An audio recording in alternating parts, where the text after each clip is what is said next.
எல்லோரும் தயாராக இருக்கிறீர்களா? அவங்களுக்கு மைக்க கொடுக்கலாம். ஏன் வேலை முடிஞ்சது. இனிமே கேள்வி நேரம் தான். இன்னைக்கு ஒரு சான்ஸ் உங்களுக்கு. என்ன கேள்வினாலும் கேட்கலாம். என்ன கேள்வினாலும் கேட்கலாம். Any question? இல்ல, கொஸ்டின் எந்து இந்த கடலைக்காய் சாப்பிட்டா என்னன்னா வரும்னு எனக்கு கொஞ்சம் தெரியும். ஆனா படிப்பு வருமா, அதுக்கு பதில் சொல்லுங்க சார். இங்க இருக்க ஒருத்தனுக்கு வந்து மத வேறுபாடு ஒண்ணுமே கிடையாது, எல்லாருமே ஃப்ரெண்ட்ஸா தான் இருக்கும். சோ நீங்க இப்ப வந்து பேசுறது பாத்தீங்கன்னா மத வேறுபாடு உருவாக்குற மாதிரி இருக்கு சார். நீங்க சொல்றீங்க ஜீசஸ் ஃப்ரெண்டா இருக்கிறதுனால நீங்க இவ்வளவு நிலைமையில நல்லா இருக்கீங்க, நல்லபடியா இருக்கீங்க சொல்றீங்க. Right right. அப்போ ஜீசஸ் ஃப்ரெண்டா இல்லாத means take other peoples, Hindus or Muslims எல்லாருமே இருக்காங்க, அவங்க யாருமே நல்ல நிலைமையில இல்லையா? நல்லா இல்லன்னு சொல்றீங்க இல்லையான்னு கேக்குறேன். எத்தனை பேர் இருக்காங்க நல்லா இல்லையான்னு கேக்குறீங்க? ரைட். லைஃபோட சக்சஸ்க்கு ஜீசஸ் தான் தேவைன்னா எதுக்கு நீங்க ஐஏஎஸ் படிச்சீங்க? அது ஏன்டா என்ன பார்த்து அந்த கேள்வி கேட்ட? இத்தனை பேர் இருக்காங்களே, கேட்க கூடாதா? சார் நீங்க உங்களோட ஸ்பிரிச்சுவல் இது மீன்ஸ் இப்படி இருக்கு, இதெல்லாம் நல்லது சொல்றீங்க, ஓகே நாங்க ஏத்துக்கிறோம். அது நீங்க சொன்னதை நாங்க லிசன் பண்ணோம். இதே மாதிரி என்னோட மதத்துல மதம்னு நான் வரலாம் மீன்ஸ் எங்களோட ஸ்பிரிச்சுவல் பிலீவ்ஸ் இருக்கும், அவங்க ஸ்பிரிச்சுவல் பிலீவ்ஸ் இருக்கும். அத நான் உங்கள்ட்ட சொன்னா நீங்க இதே மாதிரி லிசன் பண்ணி இருப்பீங்களா? சார் அடுத்த ஒரு கேள்வி. நீங்க அந்நிய பாஷைன்னு சொல்லி ஏதோ வாயில வந்துடலாம் சொல்றீங்களே, அது உண்மையா வர்றதா இல்ல சும்மா ஏதோ வர்றது இங்கிலீஷ் பாட்டை பார்த்து காப்பி பண்றீங்களான்னு கேட்கணும். Very good very good. ஒரே ஒரு டவுட். அங்க சார் ஒரே ஒரு டவுட் சார். இப்ப மைக் பெண்களுக்கு, கேமரா பெண்கள் சைடு திரும்ப. லாஸ்ட் ஒரு டவுட். நோ தம்பி, கடைசி வெளிய முடியல. நிறைய குடும்பங்கள்ல சமாதான குறைவு, கிறிஸ்தவ குடும்பங்கள்ல சொல்றேன். மத்த குடும்பங்கள்ல எப்போதுமே சமாதானம் கிடையாது. கிறிஸ்தவ குடும்பங்கள்ல தேவனுடைய சமாதானம் குறைந்து போறதுக்கு காரணம், முதல் காரணம் இந்த டிவியா இருக்கு. நீ என்ன அவ்வளோ பெரிய அப்பாட்டாக்கிறா இல்ல அவ்வளோ பெரிய அப்பாட்டாக்கிறான்னு கேக்குற. ஒன்றரை ரூம்ல ஒரே ஒரு ரோலிங் சேர போட்டு சுத்தி வேலை செய்யற உன்னைக்கு அவ்வளவு அதுப்புன்னா, கடையில லைனா 4 ரோலிங் சேர போட்டு சுத்தி வெட்டுற எங்களுக்கு எவ்வளவு அதுப்பு இருக்கும் இல்ல எவ்வளவு அதுப்பு இருக்கும்ன்ற. என்ன சொல்றாரோ எல்லாத்தையும் ஞாபகமா கேட்டுன்னு வந்து எனக்கு ரூம்ல சொல்லு. நான் வாத்தியார பாக்காதிய கத்துக்கிறேன். நான் ஏலக்காய்வேன், அது ஏகலைவன். சரி, ஏதோ ஒன்னியா வழிவிடு. மக்களின் நோய்களை உடனுக்குடன் குணமாக்கும் ஆற்றலை தமக்கு தந்துள்ள இயேசு கிறிஸ்து இறந்த மனிதனை உயிரோடு எழுப்பும் வல்லமையையும் கொடுத்துள்ளதாக மூத்த IAS அதிகாரி உமாசங்கர் தெரிவித்துள்ளார். கேள்விக்கென்ன பதில் என்ற விவாத நிகழ்ச்சியின் சிறப்பு நேர்காணலில் தந்தி டிவியின் தலைமை செய்தி ஆசிரியர் ரங்கராஜ் பாண்டேவின் கேள்விக்கு அளித்த பதில், அதை பார்க்கலாம். திரு தேவசகாயம் IAS மூத்த ஓய்வு பெற்ற ஒரு IAS ஆஃபீஸர் இருந்தவர். அவர் ஒரு கிறிஸ்தவரும் கூட. அவர் இந்த பிரச்சனை பற்றிய கருத்து சொல்லும்போது ரொம்ப வெளிப்படையாக சொல்றார். திரு உமாசங்கருடைய செயல்பாடுகள் IAS பதவிக்கும் கிறிஸ்தவர் என்ற பெருமைக்கும் ஒரு இழுக்கு சேர்க்கக்கூடிய விஷயமா இருக்குன்னு சொல்லிட்டு நேரடியாக குற்றம் வைக்கிறார். தேவ சகாயம்ங்கிறவருக்கு பைபிளை அவர் படிக்கல, அவர் கிறிஸ்துவருங்கிறதுக்கு அந்த ஒரு எவிடன்ஸ் அவர்கிட்ட இல்லை. ஆமா, அவர் கிறிஸ்தவரே இல்லை. அவர் பைபிளும் படிக்கல, அவர் கிறிஸ்தவரும் இல்லை. ஏன்னா பைபிள் என்ன சொல்லுது, கிறிஸ்தவராக இருந்தால் இந்த வல்லமை வெளியில வரணும்னு இயேசு சொல்லியிருக்காரு. இயேசுவுக்கு மேல தேவ சகாயம் கிடையாது. உங்களுக்கு ஷாக்கிங்கா நான் உங்களுக்கு சொல்லட்டுமா? இப்போ ஏற்கனவே நிறைய ஷாக், இன்னும் கொஞ்சம் ஷாக் வாங்கிக்கோங்க. 2 வாரத்துக்கு முன்னால என் ஒய்ஃபோட ஃப்ரெண்டு ஸ்பாண்டிலைட்டிஸ் வியாதி, கழுத்து மடக்க முடியல, டீஜெனரேஷன், ஓன்னு அழுதாங்க. தலையில கை வச்சு ஜெபம் பண்ண, டப்புன்னு ஒரு சத்தம் கேட்டுது, அவ்வளவுதான். தலையில கை வச்சு போன் சொல்லும்போது இயேசுவின் நாமத்தில் போகும்போது டப்புன்னு சுகம் ஆச்சு. கழுத்து எல்லா ரெக்கார்டெல்லாம் இருக்கு, சரியா போச்சு. இப்போ உங்களுக்கு பெரிய ஷாக் ஒன்று தரேன். இயேசு சொல்லிட்டாரு, மகனே, இப்ப நடந்ததெல்லாம் ஏற்கனவே சொன்னபடி செய்யறாரு. இப்ப சொல்லியிருக்கிறார், மகனே, செத்து போன பாடி நீ கை வைக்கும் போது உயிரோட எந்திரிக்குங்கிறார்.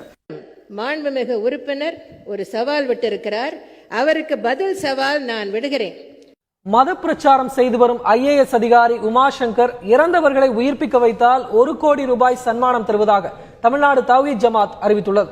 சென்னையில் செய்தியாளர்களிடம் பேசிய அக்கட்சியினுடைய பொதுச் செயலாளர் ரஹ்மத்துல்லா, ஜனநாயக முறைக்கு எதிராக மத பிரச்சாரம் செய்து வரும் IAS அதிகாரி உமாசங்கரை தமிழக அரசு பணி நீக்கம் செய்ய வேண்டும் என்றார். மேலும் பிற மதத்தை இழிவுபடுத்தும் வகையில் பேசி வரும் அவர் மீது வழக்கு பதிவு செய்து கைது செய்ய வேண்டும் என்றும் அவர் வலியுறுத்தினார். உமாசங்கர் மீது நடவடிக்கை எடுக்க கோரி தங்கள் அமைப்பு சார்பில் சென்னையில் நாளை ஆர்ப்பாட்டம் நடைபெறும் என்றும் அவர் தெரிவித்தார். மத உணர்வுகளை புண்படுத்தி இரண்டு சமுதாயத்திற்கு இடையிலே மிகப்பெரிய ஒரு கலவரங்களை தூண்டுவதற்கு முயற்சித்துக் கொண்டிருக்கின்ற உமாசங்கர் ஐஏஎஸ்ஐ கைது செய்து கடும் நடவடிக்கை எடுக்க வேண்டும் என்றும் வலியுறுத்தி, செத்த பிணத்தை உயிர்ப்பிக்க தயார் என்று மக்களை அற்புதத்தின் பெயரால், மதத்தின் பெயரால், கடவுளின் பெயரால் ஏமாற்றி திரிந்து கொண்டிருக்கின்ற உமாசங்கர் மீது மோசடி வழக்கு பதிவு செய்து நடவடிக்கை எடுக்க வலியுறுத்தியும் தமிழ்நாடு தௌஹீத் ஜமாத். அதான் எல்லா இடங்களையும் நான் சொல்வேன், டிவியை வைக்கிறதுக்கு வீட்டுல முக்கியமான இடம் இது. டிவியை எந்த இடத்துல வைக்கணுங்க? டிவி இருக்கணும் வீட்டுல, எங்க வைக்கணும் சொல்லுங்க? ஹால்ல. பாத்தீங்களா? ஆமா, அதனாலதான் ஆண்டவர் வெளியில இருக்கிறாரு. டிவியை வைக்கிறதுக்கு ரொம்ப முக்கியமா நல்ல இடம், சரியான இடம் தெரியுமா?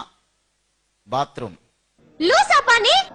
நீங்க பாத்தீங்கன்னா கிறிஸ்தவர்களை பார்த்து நீங்க ஏமாறாதீங்க, கிறிஸ்துவ பாருங்க.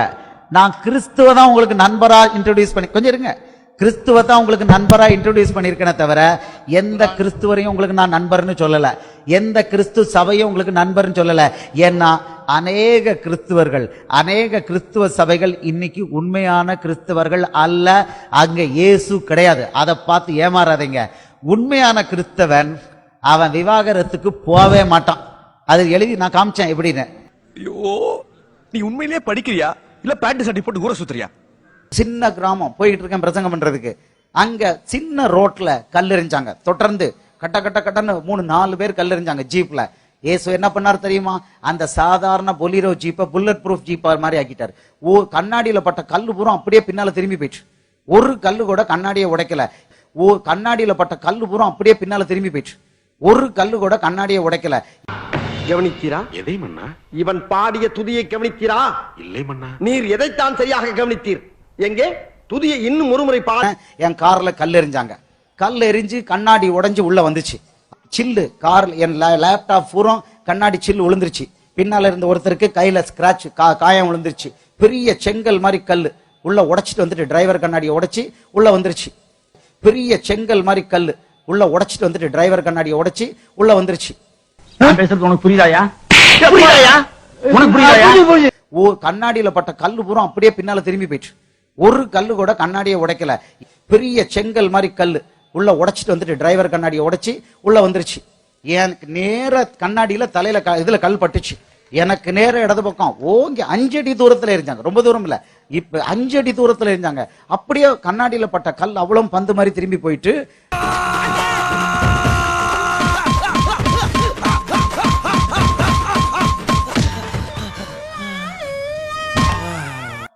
எந்த மதத்திலையும் பாசிட்டிவ்ஸும் இருக்கு, நெகட்டிவ்ஸும் இருக்கு. நீங்க கிறிஸ்டியானிட்டியில உள்ள பாசிட்டிவ்ஸையும் மற்ற ரிலிஜியன்ஸ்ல உள்ள நெகட்டிவ்ஸையும் சொல்ற மாதிரி தெரியுது. Okay, all right. நீங்க மதம், நான் மதம்ங்கிற ஏரியாவுக்கு வரல. ஓகே, நான் மதம்ங்கிற ஏரியாவுக்கு வரல. ஆனா நீங்க மதம்னு எடுக்கிறீங்க. அது எப்படி பதிலாகும்? இன்னொரு கொஸ்டின் கேளுங்க, இன்னொரு சப் கேள்வி கேட்கலாம். கேட்கலாமா? கேளுங்க. நாங்க சின்ன வயசுல இருந்தே ஹிந்துஸ் எங்க பகவத்கீதையும் முஸ்லிம்ஸ் அவங்க குரானையும் ரொம்ப மதிச்சு படிச்சுட்டு வராங்க. நீங்க சொல்றது அவங்களோட ஃபீலிங்ஸ் ஹர்ட் பண்ற மாதிரி இருக்கு. எக்ஸ்கியூஸ் படிக்கலாம் சார். தங்கச்சி இல்ல அந்த தங்கச்சி சொன்னது நான் அது ரிலேட்டடா தான் ஒன்னு சொல்ல விரும்புறேன். Before saying something about other religions, like நீங்க வந்து குரான்ல சொல்லி இருக்கக்கூடிய சூராஸ் பத்தி சொன்னீங்க, அப்புறம் ஹிந்துஸ் மீன் லைக் நிறைய விஷயங்கள் பத்தி சொன்னீங்க. நீங்க உங்களோட கருத்தை சொல்றதுக்கு முன்னாடி அதுல என்ன சொல்லியிருக்காங்க, அது எந்த விதத்துல சொல்லியிருக்காங்கன்னு கரெக்டா புரிஞ்சுட்டு அதை ஃபுல்லா படிச்சுட்டு அப்புறமா சொல்லணும்.